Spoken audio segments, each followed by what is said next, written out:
Diverse organisms do this in different ways. Some use oxygen to break down glucose completely into carbon dioxide and water. Some use other pathways that do not involve oxygen. In all cases, the first step is the breakdown of glucose, a 6 carbon molecule, into a 3 carbon molecule called pyruvate. We can define respiration as a process by which a living being utilizes food to get energy. In all cells of plants and animals, respiration takes place, which is also termed as cellular respiration.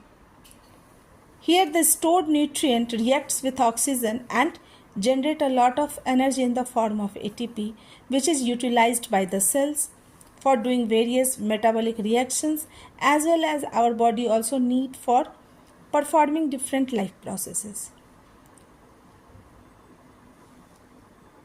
Respiration is of two types. It is anaerobic and aerobic. But the first step of respiration is glycolysis. We can define glycolysis that it is the breakdown of glucose, a 6 carbon molecule, into a 3 carbon molecule. And the resultant, the product we get, is pyruvate or pyruvic acid. It's a 3 carbon molecule. Generally, we know that the formula of glucose is C6H12O6. So, it is a 6 carbon molecule which breaks down into a 3 carbon molecule which is called as pyruvic acid or pyruvate.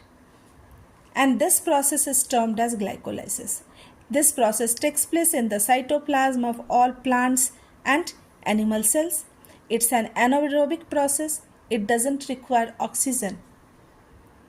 So it takes place in all types of organisms, and the first step, glycolysis, takes place in all living organisms, whether they are microorganisms, whether they are human beings. This process, pyruvate, may be converted into ethanol and carbon dioxide. This process takes place in yeast during fermentation.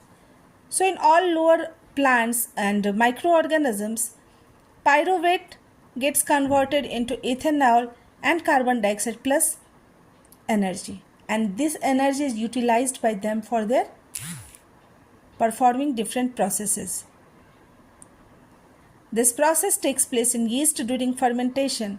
We have seen fermentation process, and in that the fluffiness is the presence of CO2, and in this case yeast go through anaerobic respiration. Since this process takes place in the absence of air, it is called as anaerobic respiration. So we can define